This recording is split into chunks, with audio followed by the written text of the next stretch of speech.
Okay, well, welcome everyone to the second day of our conference titled Global Repercussions of Russia West Economic Warfare. And we're so pleased to have all of you join us. Before we begin, just a point of order about the microphones. We do have a Zoom audience, so after our speakers give their opening remarks and have a short moderated conversation, we will open it up to Q&A. We ask you to line up in front of that microphone so that our virtual audience can hear you. Our fifth session is titled International Financial System, and we will explore the impact of international financial measures targeting Russia's central bank, financial sector, and access to international capital. What are the roles of international financial institutions in the implementation of sanctions, and many other questions. This panel discussion will be moderated by Daniel Drezner, Distinguished Professor of International Politics at the Fletcher School, and my colleague managing the Russia and Eurasia program at Fletcher. Again, for those of you who are new, my name is Arik Burakovsky, and we look forward to engaging with all of you today, and I'll turn it over to Dan to get us started. Thank you very much, Arik. So once again, I do want to thank our sponsors for day two of this program, our global sponsor being Carnegie Corporation of New York, and our national sponsors being the Carnegie Russia Center, as well as the Davis Center at Harvard University. Can I just mention one other thing, which is that this panel discussion in particular is supported by the Institute for Business in the Global Context at Fletcher. I was asked to mention that. Dan, please go ahead. Okay. Unfortunately, one of our panelists who was supposed to be here, Maria Shigina, had a last-minute emergency and was unable to make it. But I am extremely confident that our two other panelists will more than make up for Maria's absence. No pressure. Yes. So I'm happy that we have Eddie Fishman as well as Rachel Ziemba here. I think Eddie's going to speak first, then Rachel. Then I'll ask a couple questions. Then you all get to ask a whole bunch of questions. And we will proceed from there. Eddie, the floor is yours.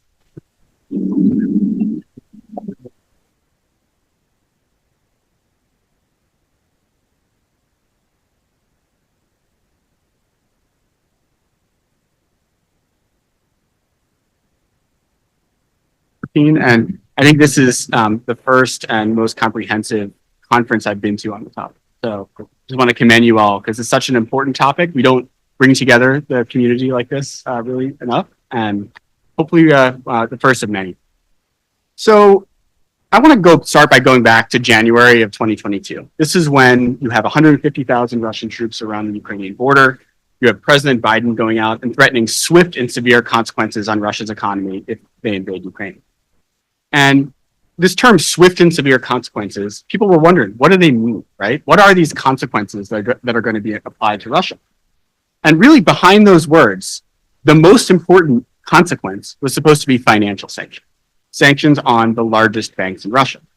Yesterday, we spoke about the fact that the Biden administration really wanted to carve out energy from the sanctions. And energy obviously is a very large part of Russia's economy. And so the question is, how do you actually live up to these swift and severe consequences without touching energy?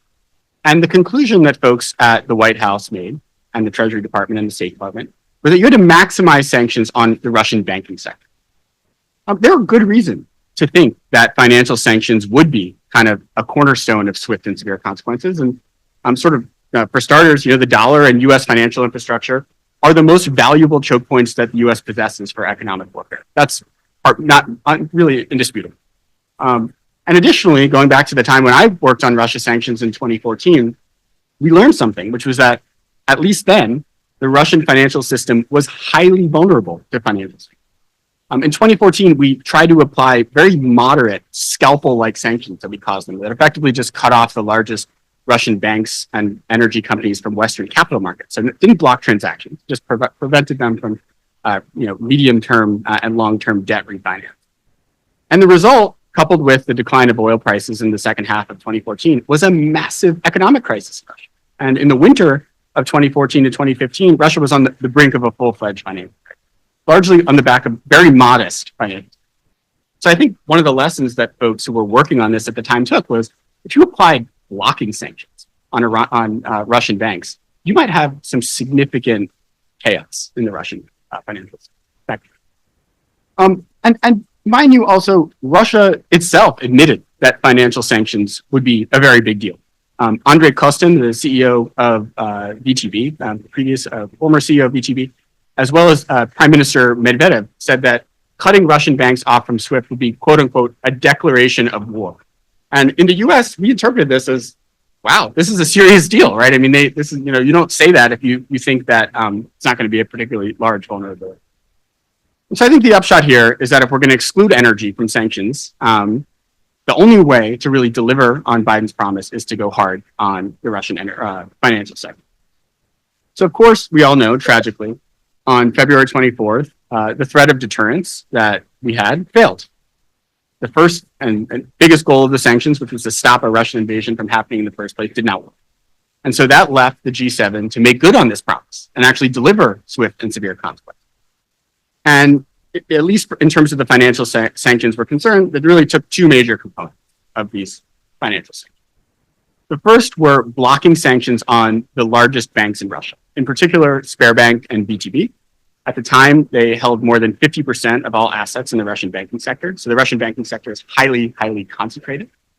And blocking sanctions means that these banks have their assets frozen, but more importantly, they're cut off from dollar transactions. They can't deal with correspondent.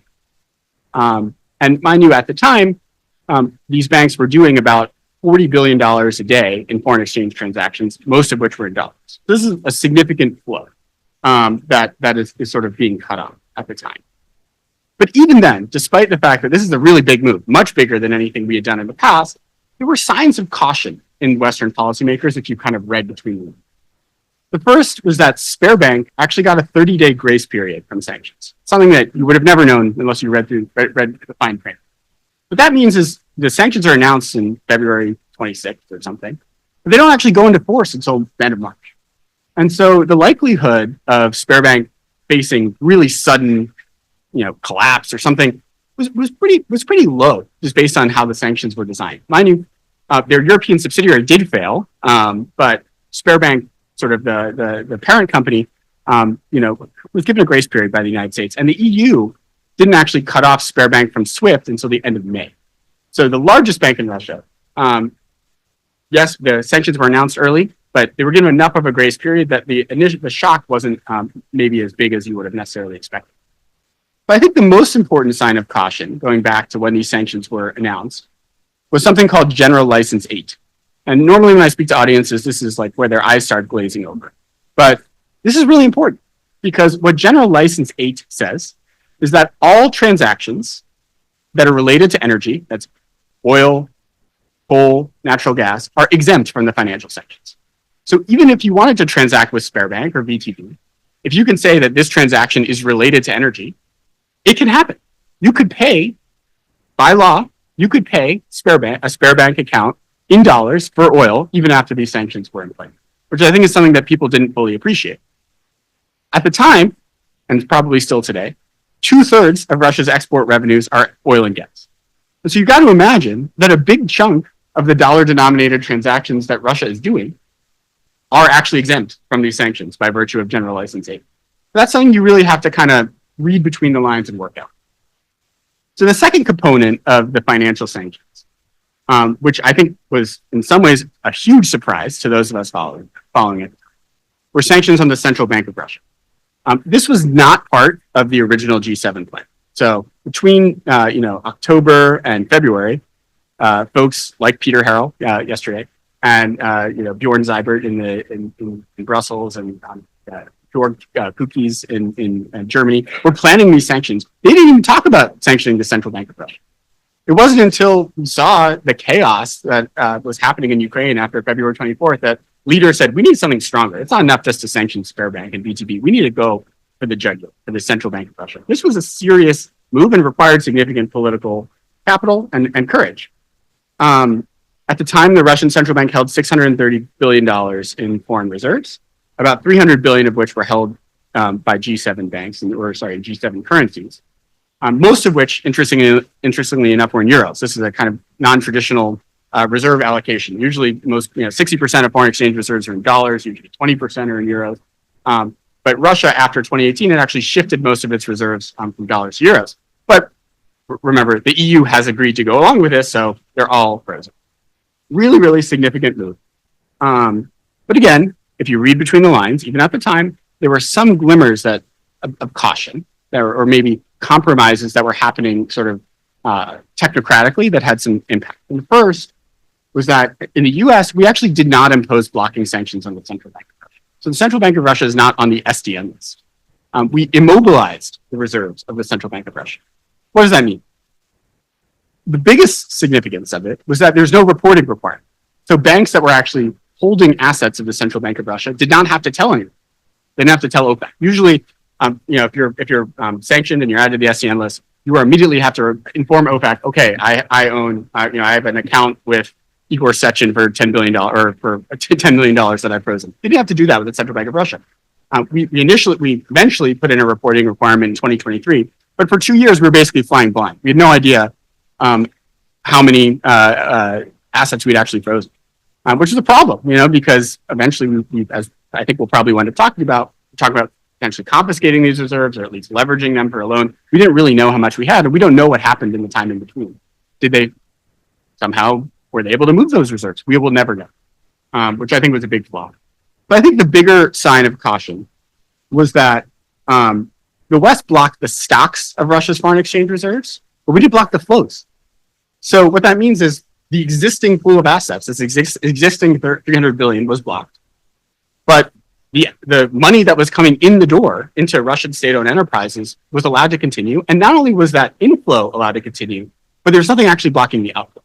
And as I'll talk about in a moment, I think the Russian government did a very clever job of effectively using state-owned enterprises, big exporters like Rosneft and Gazprom, as a de facto central bank. They're bringing in foreign exchange, but then they can basically deploy without ever touching the balance sheet of the central bank of Russia. So what were policymakers trying to accomplish? This is always a challenging question with sanctions. And having worked on sanctions and being in these debates in the Situation Room, I'll be the first to admit that we very seldom actually articulate very clear goals for sanctions, and it's a huge problem. That said, as scholars, we can go back and impute what sort of the main goals were. And I find two goals. And talking to people who are involved, I think they would agree with me. The first goal, and this is something that you won't hear policymakers tell you, but I think is a true goal, was to shock the Russian financial system, create chaos that really would force Russian officials to redirect their attention from the front in Ukraine to the home front.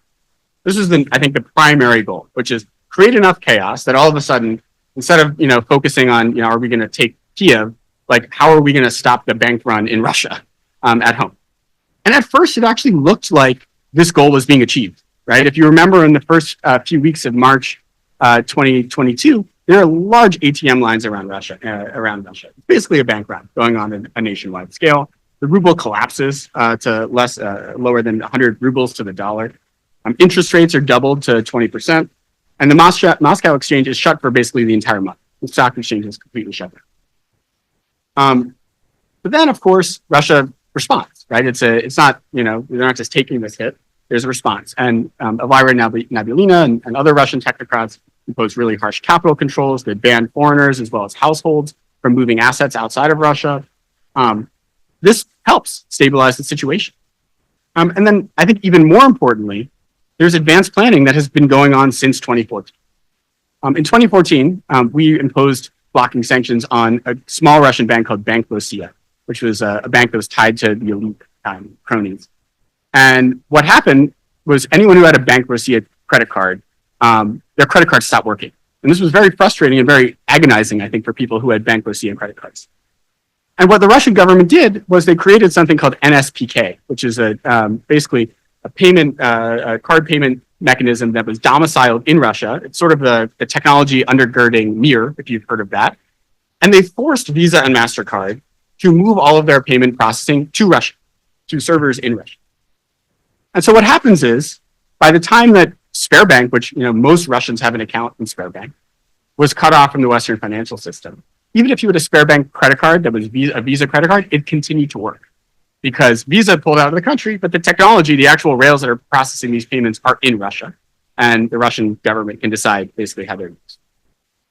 And of course, the Russian government does a good job of reducing Russian SOEs, banks, reducing foreign currency debt. So back when I was involved, 2014, Russian SOEs had about $700 billion in foreign currency debt. By 2022, it's down to 150 billion. So it's still a lot, but way, way less, right? So the Russian financial sector is insulated to a certain extent from sanctions in 2022 in a way that they weren't in 2015 or 2014. And the second goal of sanctions, in addition to sort of trying to shock the Russian financial sector, was to prevent the Central Bank of Russia from using foreign exchange reserves to stabilize the ruble and finance imports. And initially, this also looked like it was working. You know, Nabulino was unable to deploy foreign exchange to try to stop the ruble's fall. That's why they effectively made the ruble a non-convertible currency. It was the only way to prevent the ruble from completely collapsing. But this was also a bit short-lived. She found a way to use these exporters as a de facto central bank. It required the biggest Russian exporters to exchange 80% of their foreign exchange reserves for rubles. So maybe you can't use the assets in the balance sheet of the Central Bank of Russia, but how about assets that are owned by your SOEs? Of course, this has longer term consequences in that you're rating the balance sheets of companies that otherwise could potentially invest in their future, but it does help stave off the crisis. And then over time, I think the impact as a result of the Central Bank of Russia sanctions faded a bit. In 2022, you have an all-time record of $220 billion in oil revenues that Russia's bringing in. So if you think about it, you freeze, you immobilize 300 billion, then you bring in 220 billion in oil revenues, more, significant gas revenues as well. So, you're really kind of mitigating the impact of these sanctions. So before I turn it over to Rachel, I just wanted to ask, what did we learn from this? What are the lessons, at least that I take as somebody who has been a sanctions practitioner and sanctions scholar on financial sanctions and banking sanctions? I think there's three major lessons. The first is that they're not a magic bullet. And I think that the pain that was felt by Sberbank and VTB and even the Central Bank of Russia was short-lived. And this, I think, was surprising, right? You heard, again, Medvedev saying that this would have been a declaration of war, cutting Russian banks off from SWIFT. And, I think the impact has been modest, to say the least. Sberbank profits fell by about 80% in 2022, but then they rebounded to their highest level ever in 2023, and they're going to set another record probably this year. My second lesson, and I think this is very important for anyone who wants to do sanctions, is that if you do financial sanctions, you really have to meet it. What I'm saying by that is, the impact of the Central Bank of Russia sanctions were undercut by this General License 8 that I mentioned earlier.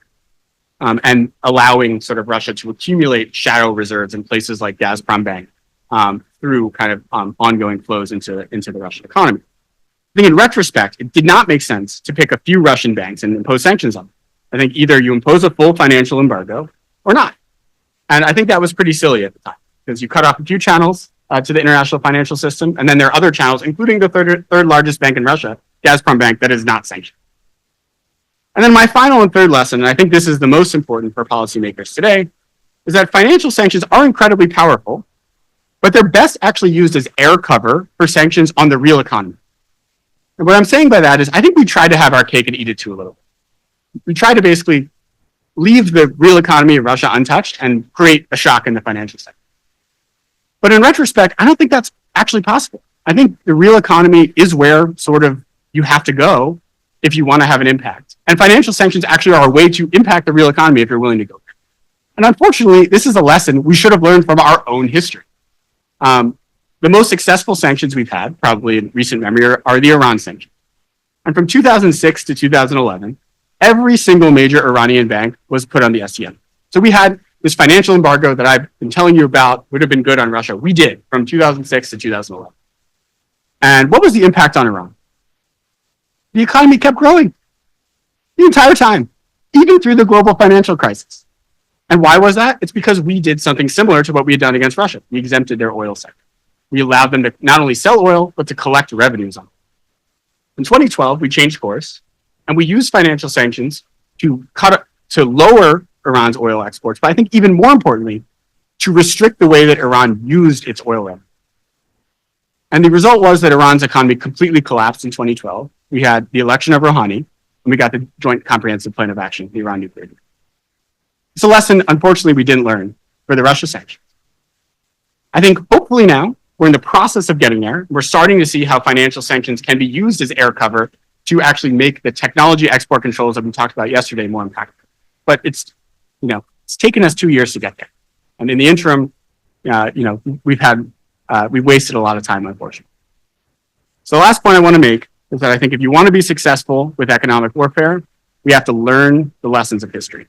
And so I would encourage all of you, students especially, study the history. And by the time you guys are making decisions in government, you'll do a better job than we did. Fantastic. Thank you. Can you guys hear me? Is the mic close? Okay. Well, I guess we'll hear if the people online can. First, just to say, real honor to be here. I echo what Eddie said about the breadth of both topics, but also speakers. And speaking personally, it's a real honor to be on this panel with Dan, from whom I'm learning so much about sanctions from starting out, and with Eddie, who I've been, talking about sanctions since he was creating the Russia sanctions, and then some of the Iran ones too, I think. I think I want to begin really briefly where Eddie left off, which is this sort of divergence between the real economy versus the financial tools, both to kind of do a clarification, but also to reinforce his point that at the end of the day, one of the things I think we take away is that our most powerful tools at this point are financial tools, even if they're impacting the real economy, right? And so Eddie ended at the end with a brief reference to the secondary sanctions that are being used to, if anything, enforce the export controls that we've talked about, the gaps. I think we'll probably talk about that even more in the Q&A. I think there's also question marks about throughout this whole narrative of how far you can go with threats versus actions. And so I think we'll come back to that. On the real economy side, I think it's probably important to note that it's not that the US and allies completely were trying to exempt the real economy, but they had a view that targeting future investment, say in the energy sector, in the mining sector, even the automotive sector, that would be enough, that would send a message. And I agree with Eddie that one of the goals in the sort of first hours was a sort of shock and awe and the like, but there was also this view of give Russia a choice, either you get to invest for the future or incur more pain. And that divergence between current energy and resource transactions that the US tried to keep on the market to avoid further inflation. I mean, let's remember the context we were facing here. But to sort of try to make it as hard as possible for Russia to do future investment. Now, 2+ years on, some of those projects that were theoretically banned, like Arctic LNG 2, and I know here I'm treading into the next panel on energy, those are really coming to roost now. But I think it's relevant to this discussion of financial sector because the powerful tools that we have tend to be through the financial sector. That's something we're grappling with. So Eddie has laid out what the West did and why it maybe didn't work.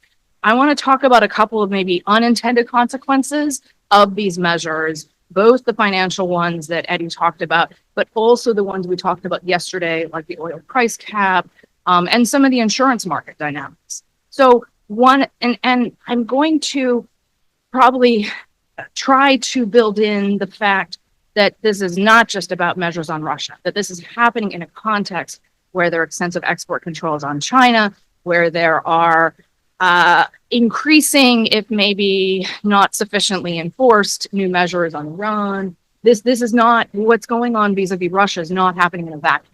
And I think that's really important when assessing the global implications of Russia-West relations. So what are some of these maybe unintended consequences? One is something that came up in depth yesterday, so we won't belabor it.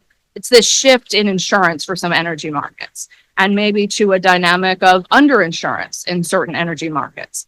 We've also associated with that seen an increase in the amount of oil that transits longer journeys, oil and natural gas.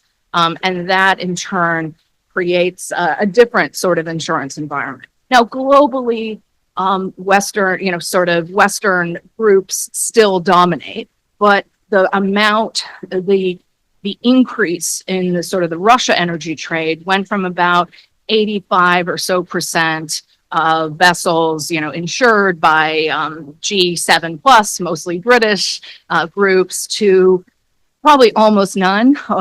And that I think has implications not only for Russia, but also for these other sanctioned jurisdictions, and has some implications for PATS. Number two to watch for, and I'm taking a broad definition of the financial sector here, which I think is useful, has been a shift in location of certain commodity trading firms, especially oil.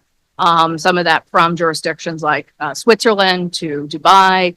And this is coupled with a dynamic of larger players like Saudi Aramco trying to get more active in trading both oil and gas. Same thing with Adjunct.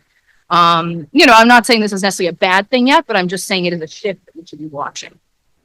Similarly, also restrictions on metal trade, including some recent ones that ban new Russian trading on the LME and CME. Now, that was actually handled maybe better by those exchanges. There was a little bit of volatility. Sorry, I just want to make sure. Oh, the London Metal Exchange. Sorry. I'm so sorry. Yes, you got it. Thank you. Thank you. Sorry. Fantastic. Good. Hey, I'm happy on both sides. But in any case, the sort of U.S. and British exchanges, there are some other places that trade these, these key commodities. In China, the volumes are not that great. Thinking about the future of financialization of metal markets is probably even more, something to watch even more so for students in the audience when we think about critical minerals, which are very under financialized. But that's a different soapbox discussion, which we can have at the coffee break. So any case, so these are sort of smaller elements that, sort of I think bear watching. The other one that I think is maybe more sort of globally relevant is a potential bifurcation and multiplication of banks in particularly emerging markets, between those that were willing to engage with Russia and maybe some of these other sanctioned jurisdictions, and those larger banks that were not. Now, that also maps to some extent with larger companies that went out of their way to have plausible deniability about their links in this trade that we've been talking about. Now, this is not easy to get data on, of course, in these dynamics. And this is maybe something that is shifting since the threat of secondary sanctions on foreign financial institutions that support Russia's military procurement came into effect at the end of last year and were reinforced a couple of months ago. There's been a lot of discussion about banks, of Russians no longer being banked in China, in Turkey, even in the UAE. What tends to happen with sanctions, and maybe as a lesson that Eddie might add, but wasn't on that list, is that you can't necessarily just expect that, you put in place a measure and that's enough. You have to see how the markets evolve, and then you may need to take follow-up steps in the like. The point on the bifurcation and multiplication of banks, one of the trends that I'm watching has been this continued contraction of correspondent banking relationships at a global level. Now, this is not just about sanctions or about the dynamics we're talking about. This predates the extensive extension of sanctions and economic warfare. It really started with the global financial crisis. It started with banks pulling back from relationships abroad in countries where the cost benefit wasn't there. But it has been a trend that has continued. And I think arguably, and it's something we see across all regions. It's particularly challenging for those thinking about development and remittances, but it's something that from a concentration perspective, I think is worth watching. I want here, having sort of talked about some unintended consequences, maybe say a little bit about some of the things people worried about that haven't happened, or at least haven't so far. In my work, I get asked about the role of the US dollar a lot. We haven't talked that much about that here yet.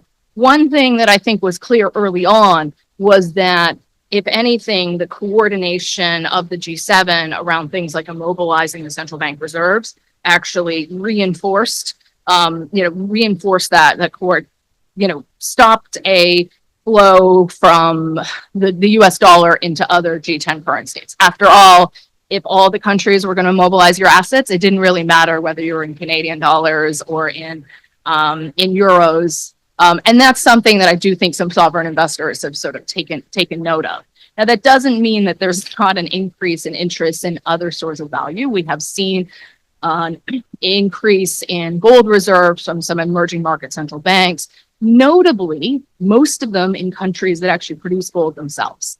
So that there's an element of they can buy it more cheaply. So we can ask, to what extent is that also providing, it's a balance sheet adjustment, but that bottom line, and Russia is of course one of those countries, China is another one of those countries. The other trend from a central bank reserve side is that more and more of the savings are being held in, they're being managed by sovereign wealth funds and investment funds rather than by central bank reserves.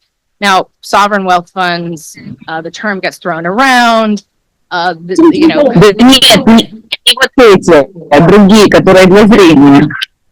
I guess we have some good question coming in on online. Yeah, sorry. Fantastic. Sorry, no worries. You know, I mean, I look forward to a translation or something. So any case, but the dynamic of a shift that we've seen is not all relating to sanctions and economic warfare, also to domestic economic choices, but we're no longer seeing big pools of capital going into publicly traded assets in big global markets. There's still flows, but the flows are smaller. And we're seeing that in countries like Saudi Arabia, who is choosing to use its balance sheet in ways that support its local economy. Right. So this is not all a function of the Saudis are worried that their assets might be frozen and, you know, in Europe, but there are several of these trends happening at the same time that I think is important. Now, overall, we are seeing, to finish up the story on the role of the dollar, we're seeing a dynamic where there is more use of the renminbi as a transaction currency.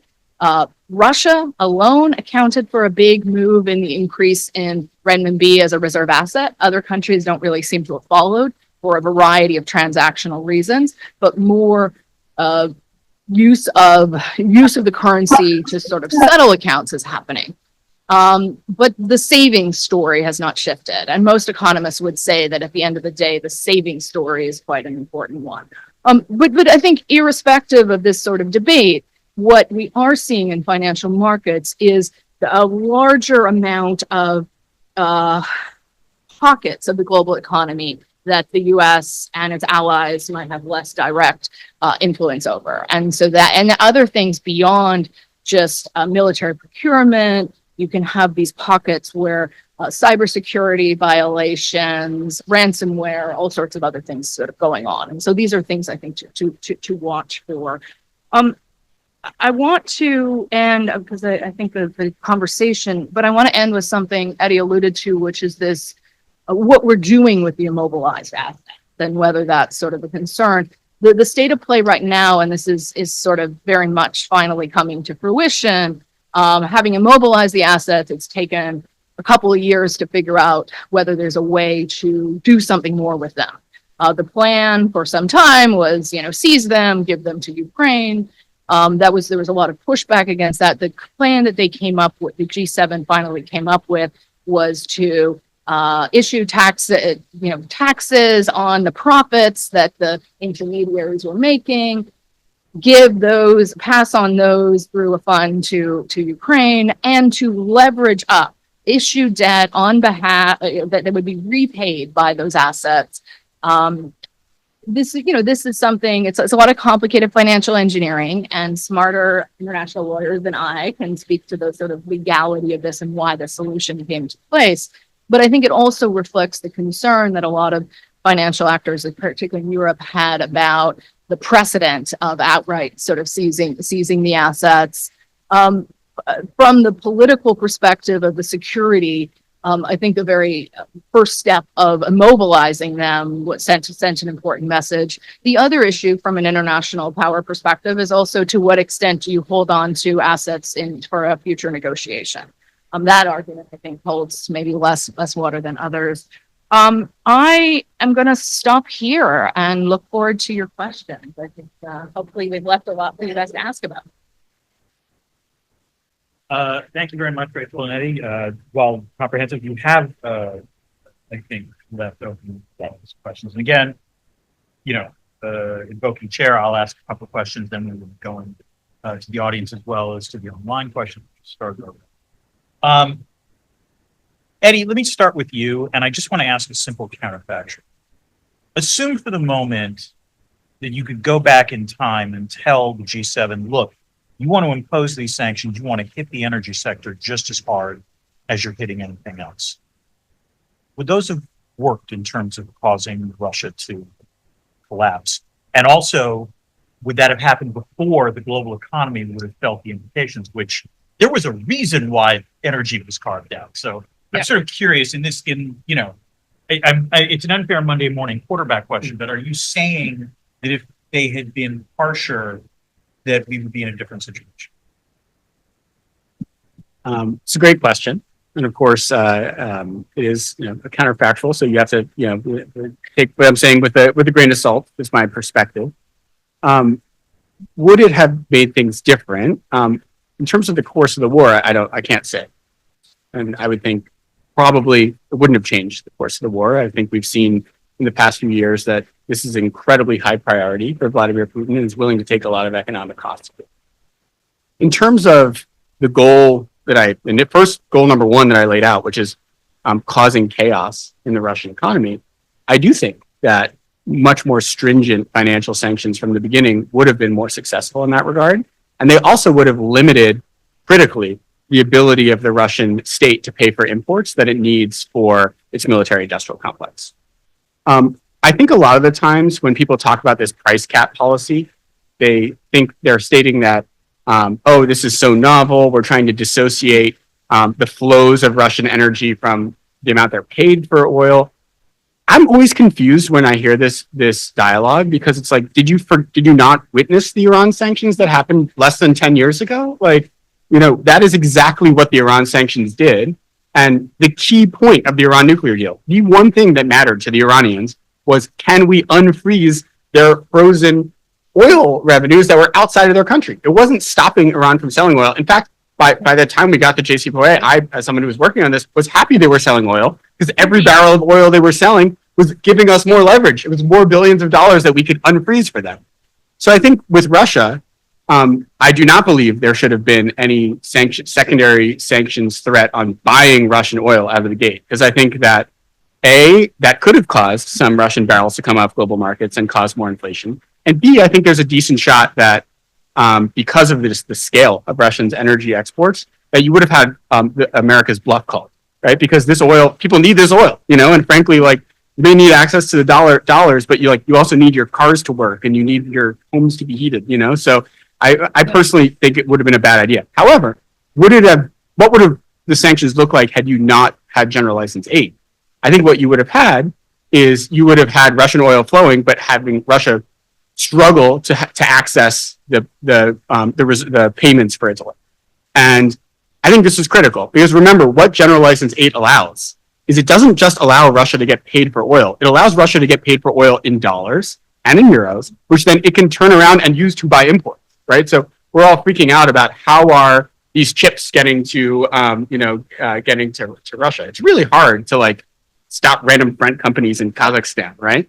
But you can stop, the reason these friend companies are existing and the reason this trade exists is because it's lucrative, right?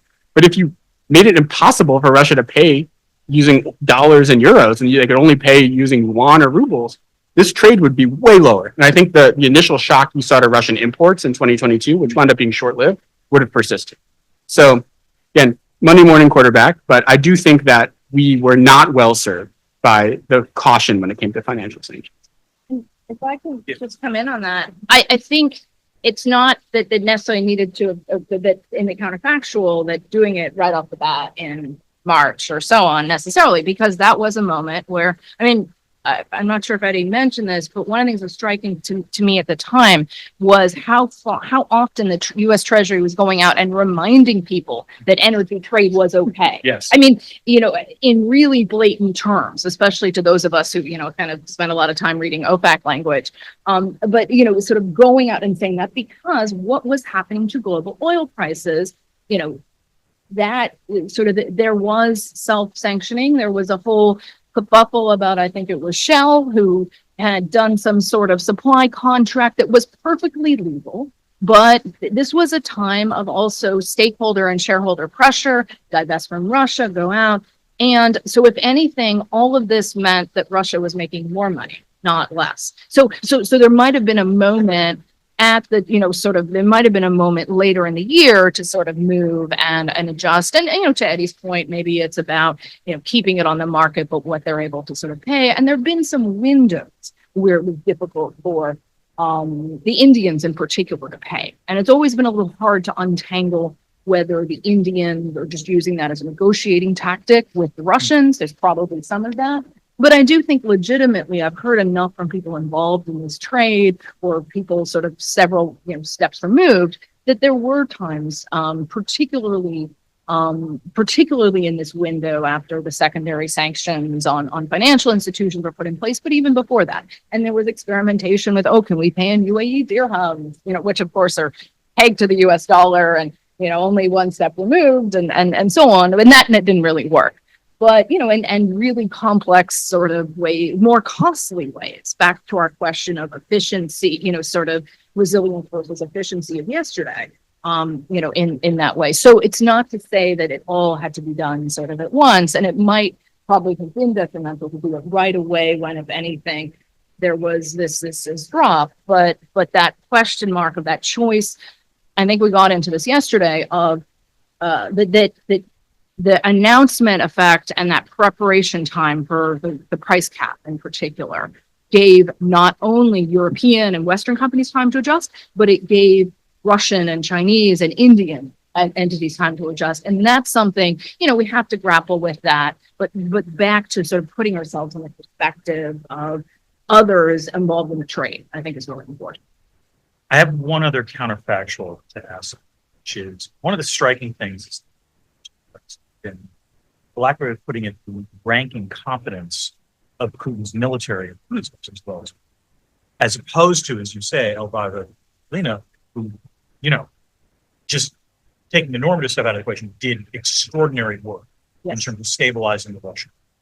So another counterfactual, was this unique to her, or was it that the Russian central bank staff, Russian financial, technocrats, we're going to do this no matter?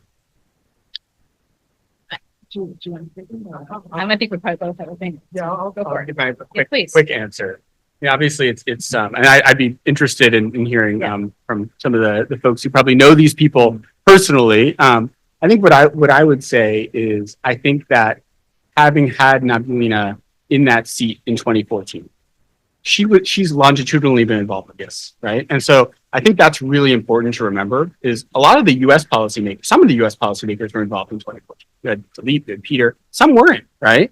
And many of the key people were really not actually involved in the 2014 sanctions, and none of the Europeans were involved.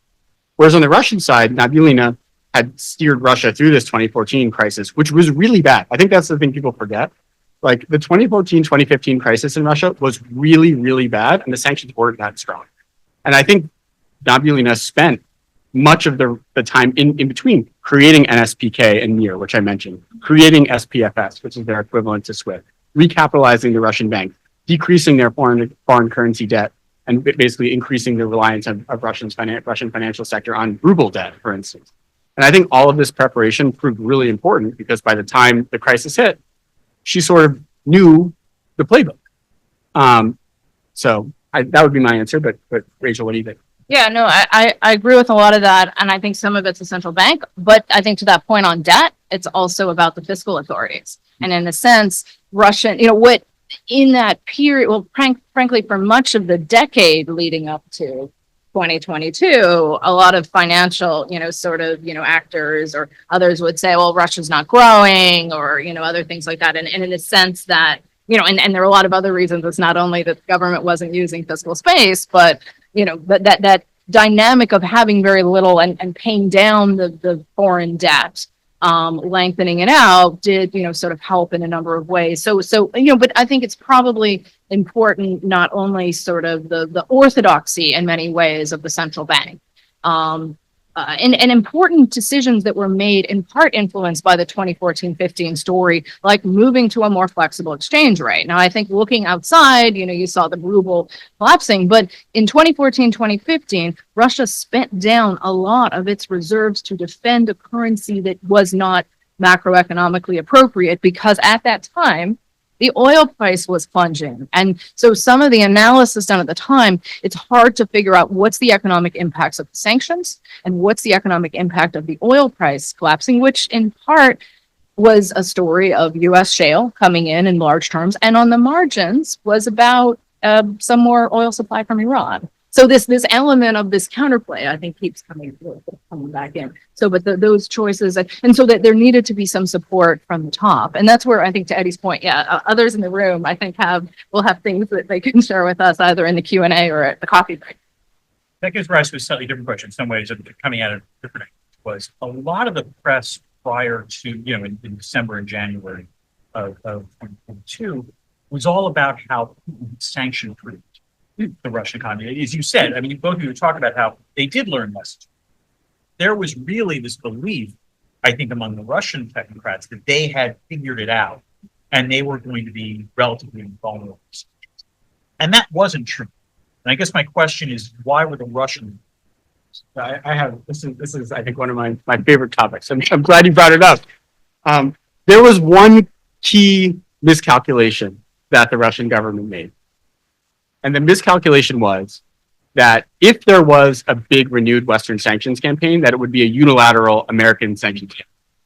And this is something where I have to say, for the criticisms I have of the 2022 sanctions, President Biden deserves one huge accolade, which is keeping the G7 united, particularly behind the central bank sanctions. Because what Nabulina did after 2018 was she didn't diversify from dollars to gold or renminbi. It was really to euros, right? They moved their economy from a dollar-based economy to a euro-based economy. And so the bet really was that the Europeans are toast on sanctions. They're never going to do bigger sanctions. And the only thing we really have to worry about is the United States.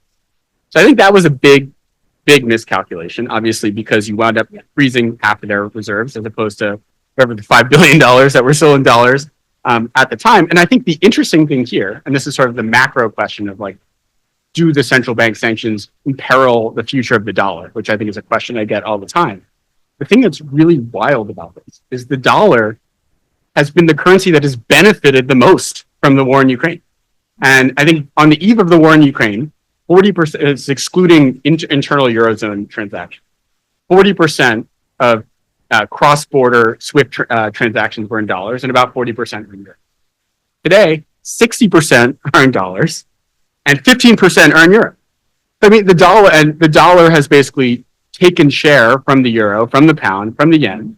The renminbi has gone up from 2 to 3%. So it's gone up. Both of them have gone up by a factor of 50%, right? The dollar share from 40 to 60, and the renminbi from 2 to 3%.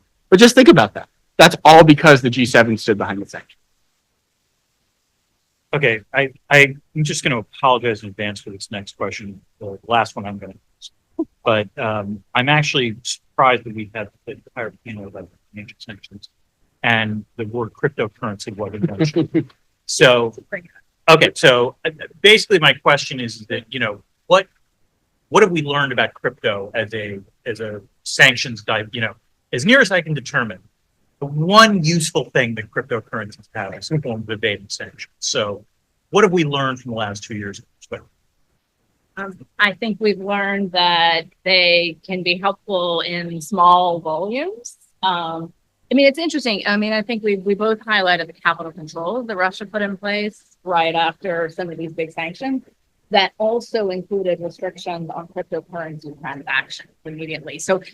And then now the Russian government changed their tune. I think it was alluded to yesterday that sort of cryptocurrency being used internationally and even domestically. There's a law that I don't know what state is that in the Duma that allows more of it. But in a sense, the Russians chose not to initially. So that's I think something to say because they didn't want the capital flight. The other thing is when we look at it, the volumes that we're talking about here, these large energy-related transactions, when you Crypto could compare handle the- that. Crypto couldn't handle it. So I do think there's been an increasing use of cryptocurrencies for a whole range of illicit and malign activity on the margins, sort of cyber crimes, money laundering, other things going on. But I think it's more of a sideshow than the sort of a means of exchange across the board or sort of value.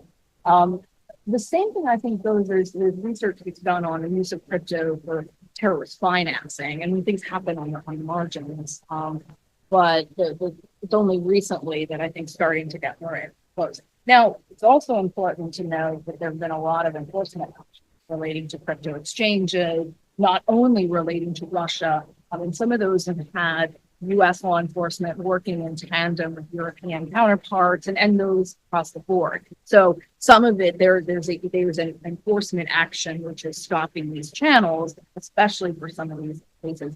But I think for the big macro flows that we're talking about, I don't think it's yet a valid sort of element. But I think Russia has been looking for, and some of these other actors, when we're looking at sanctioned jurisdiction, they look for different things on the margin. And we're talking here about a lot of trade that includes small shell companies, small financial transactions, and that outcome. So that is where I'd watch it. Actually, one quick follow-up, which is whether or not you think the sanctions on the central bank might also accelerate governments pursuing central bank. I mean, they might.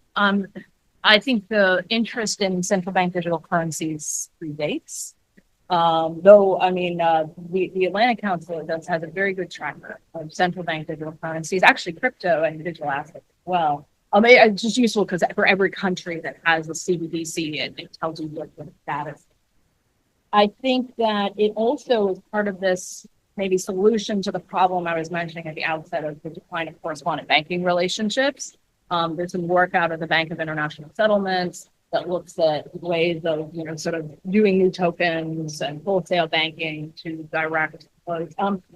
One thing I'm watching really closely in this space is the Enbridge CBDC, wholesale CBDC. That's between the Central Bank of China, Hong Kong, the UAE, Thailand, I think. And a couple other countries have joined, and it's a wholesale one, not a, which allows transactions between banks. There is definitely an interest in creating new payment rails that both avoid direct U.S. Sort of payment rails. At this point, I think there's not a lot of scale. It's very much a pilot project. But this is why I think it's really important that the U.S. not feed innovation and research in this area to other countries. Shouldn't just say, oh, the scale of this is not very large, and the like. China, of course, has a large, plans on its CBDC. It has not developed as much internationally. This is, I think, a bit of an ongoing tension between domestic focus of the financial system and internationalization. And China's playing the long game here, I think. So there's also, of course, plenty of questions about information that goes to different government actors and the like. But I think it's a contributing factor, but not the only factor. Okay.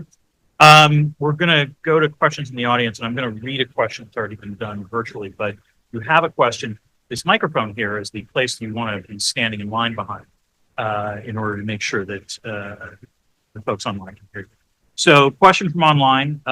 What is the potential that there is a tipping point at which the unique U.S. position in world finance collapses, obviously making U.S. financial sanctions less than policy? Sure. Yeah, I'm happy to take that. I think that we learned a lot from this Russia sanctions episode, and it really does sort of redound to the importance of working multilaterally.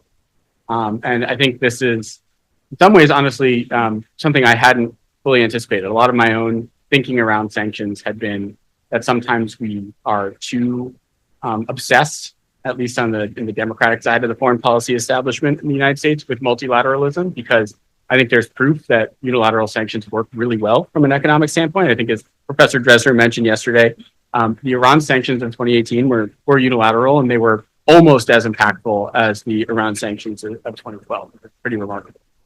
But I think what we learned from the 2022 sanctions is that when you take really significant action, like going after the Central Bank of Russia, working with other issuers of reserve currencies, be it the euro, pound, yen, what it does is it basically signals to the world that the dollar is no more politically risky than the euro.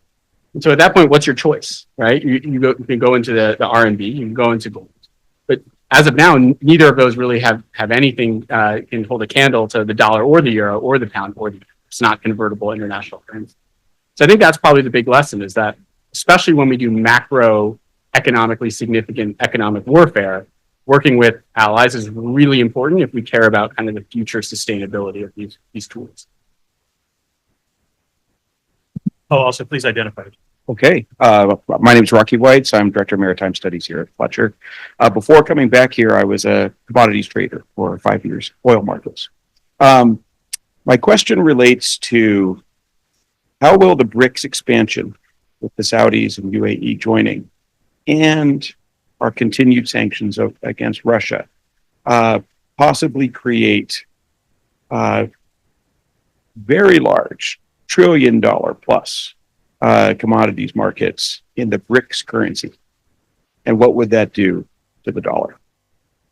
I think first you have to create some sort of BRICS payment rails and payment currencies, which is implicit your question, which is they talk a lot about a BRICS currency or different platforms and how realistic is that. So I think we're at one of the moments where there's probably been some of the most interest in alternates to the dollar. Maybe not the only. I'll defer to Eddie and other historians if there's another moment. So I think there's a lot of interest. I think there's a lot of distrust even within the BRICS about what this payment sort of system might look like.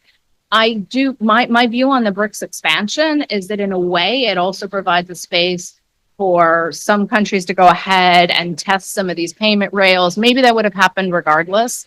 But that you might sort of end up with initiatives that a few countries are involved in. I mean, a lot of people ask about Saudi Arabia, particularly with this whole kind of thing that I think is mostly fake news of the Saudis didn't, renew the oil in dollars thing that never really was a formal decision, or never really was like a treaty or something like that.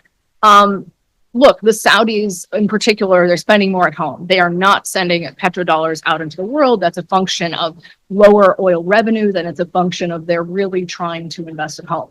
But what are they borrowing in? This year, the Saudi government balance sheet has borrowed almost $50 billion in dollars. They're the largest issuer in the emerging and frontier markets of hard currency debt and dollars. Now, of course, they still peg. It's not to say it won't change, but I think it's important to watch both assets and liabilities when you're thinking about these dynamics. So, I guess I would watch. I think I watch more initiatives in China than in other countries of the BRICS on the commodities side. Watching whether sort of there's more financialization of the Shenzhen sort of commodities exchange. Any collaborations between, say, Saudi Aramco and other, sort of other Chinese entities. It's been hard to sort of get that liquidity going. But just to add one thing, so I think it's a great question, and I personally, as somebody who still thinks of myself as a practitioner, is I do take the BRICS serious. I think there are a lot of folks in the U.S. who laugh at the BRICS and say, talk shop or something like that. But I do think that the reason if you try to look at, especially the expanded BRICS, like what is their overlapping interest? It's really to shield themselves from Western sanctions. Like that is their main interest. So you should probably take it seriously. Yeah. And I think that the thing I would just want to put forward, you mentioned history, is the United States has agency here too, right? We don't have to sit there and just allow the BRICS to create all this stuff and do nothing. And you asked, were there other times when it seemed like, the dollar's role in commodity markets was impaired? So I just want to take folks back to the 1970s. You guys remember stagflation? Mm-hmm. And, the malaise, the dollar depreciating. So depreciating dollar against every other... I'm just going to answer that the students have no memory of this whatsoever. A lot. Keep going. Yeah. Depreciating dollar against all other world currencies. What does that mean? It means that the real value of oil earnings for the Saudis and other OPEC members in the 1970s was declining because the dollar was weakening. And Yeah. so as the dollar was weakening, every barrel of oil they were making getting paid dollars as well. And so in the mid 1970s, OPEC came together and said, you know what, screw this. We're going to start pricing oil in a basket of currency. We can't just rely on it. And what did the US do? They say, okay, well, neoliberalism, let's let the market decide. No. Michael Blumenthal, who was Jimmy Carter's Secretary of the Treasury, went to the Saudis and said, we're going to make a deal. No, you're pricing oil in dollars. We're not doing this basket of currency thing. And then we're going to support you to have more voting rights at the IMF. So we literally cut a deal with the Saudis, an explicit deal to prevent this from happening. So what I would say is policymakers have agency here in the United States. We sometimes forget because we've had this coma of neoliberalism where we don't think that we control, have any impact over the international economy, but it's just not the case. And to that point, choosing in that context, because I think now we've maybe moved away from the we don't have impact to the we can have a lot of impact, we can pull a lot of levers. And that's where I think stepping back and thinking strategically about how these different things are sort of coming together. Hugo Bromley, I am going to steal the phrase coma of neoliberalism. That's great. Yeah. I really agree with all your remarks. I just want to ask about General License 8 and multilateralism, which is to say, was it a trade-off? Was one of the reasons we got the coalition in the first place that we agreed not to go after oil revenues? And if it was a trade-off, did we make the right call? In other words, would the US, and we're back in Dan's world of hypotheticals, but would the US going after oil revenues in the way you describe and losing some European support have been a price worth paying? My own view is that no, it would not have imperiled. Having been part of these discussions like that, I think that by the time we were at February 24th, 25th, 26th, the political aperture for sanctions was pretty limitless. And again, having been in these discussions, especially when you get to the leader level, but even at the level below, at like Secretary of State, Secretary of the Treasury, you're not talking about like, oh, should we do General License 8 or not, right? Like what you have at that point is like Boris Johnson and von der Leyen and Olaf Scholz saying, we need to do something much stronger. Technocrats, what should we do, right? Would the EU have exempted, have blocked Russia from collecting euro payments? Maybe not. But I don't think it matters, right? I think if the U.S. had just not done generalized the sanctions have been exactly the same. You would have gummed up the works of the Russian financial channels without really doing anything to imperil them. In terms of paying for gas, it might be different, although most of the gas is paid for in euros anyway, so it doesn't matter. But sure, do a general license just for gas payments. Oil, in kind of an odd way that people forget, the concern about oil prices is more of an American concern than a European concern. And it's largely this context of inflation that Rachel mentioned earlier.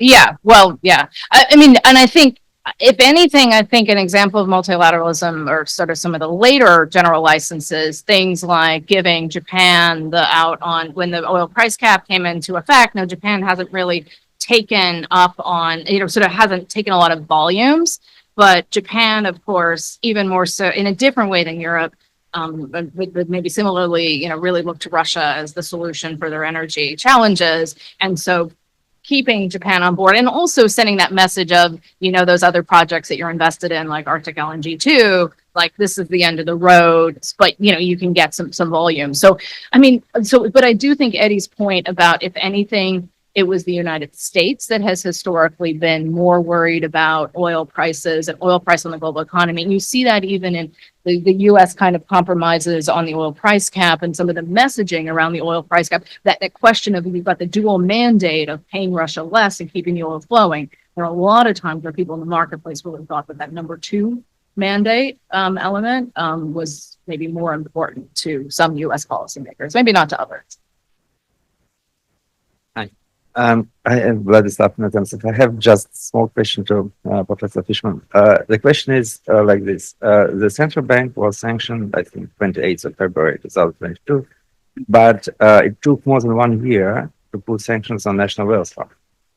So why it happened is the first question. And the second part of the question was, do you realize that the most of the reserves of the wealth fund were actually included in the central bank's reserve, and they were formally freezed in Europe, but nevertheless, inside Russia, national wealth fund can still sell dollars and euros because it is out of dollars from the bank to the central bank and get rubles for finance the government deficit in the budget. And so the business went in 2022 and 2023 as usual. Great question. And I'll give you the real answer. Like, why would we have made mistakes when it came to the central bank sanctions? Because I think as maybe I mentioned in my initial remarks, we allowed Russia to accumulate more reserves. They may not have been on the balance sheet of the Central Bank of Russia, but they were bringing in hard currency that could be used to pay for imports, and that's really what we care about, right? The answer is, and it sort of also touches on something I talked about, we were not prepared to do. This was not part of the planning, right? Like, it was not even on the menu of sanctions. Like, so normally, and there's 5 months to prepare for these sanctions. All the things like spare bank sanctions, the BTB sanctions, the FGPR that we talked about, all that stuff was negotiated beforehand, and like literally it was like documents ready to sign. Central bank wasn't even part of the discussion, and it was only after you had sort of this leader, sort of the political movement that shifted. If you remember, we had 100,000 people in the streets of Berlin saying, ban Russia from SWIFT, right? Like, it's pretty remarkable that we're talking about financial infrastructure and protests and whatnot. Yeah. In Lafayette Park 2 in DC. Wasn't part of this also because European leaders were still skeptical that it was actually going to be a full implementation? They thought it was going to be more, Yes. But in this 2-day period, the 48-hour period, really between the start of the invasion and then the 26th of February, the Saturday when the G7 minus Japan actually announces the Central Bank of Russia sanctions, the U.S. is debating what to do. Janet Yellen doesn't want to do it. Yeah. So the Secretary of the Treasury said, "We're not doing this. We need time to think it through." And the White House basically had to persuade her to do it. And ultimately, Mario Draghi, who was the time the Italian foreign minister or Italian prime minister, actually had to call Yellen to persuade her to approve the central bank. And so at the time, what you have is a compromise solution where we don't actually SDN the Central Bank of Russia. Mhm. We don't cover some of the other parts of the Russian government that are accumulating reserves. We immobilize the reserve. We create basically a compromise solution. It's not the optimal policy solution. It's the compromise sort of cobbled together solution, but the Treasury Secretary was very skeptical. Yeah. And then there were even short-lived other gaps, like remembering that cash also had to be, sort of the cash sitting abroad. So not just like the bonds and other securities. And I think there were some folks in the New York Fed that reminded the Treasury about that. But your point is, it's not just a couple of days making a change, but the dynamic.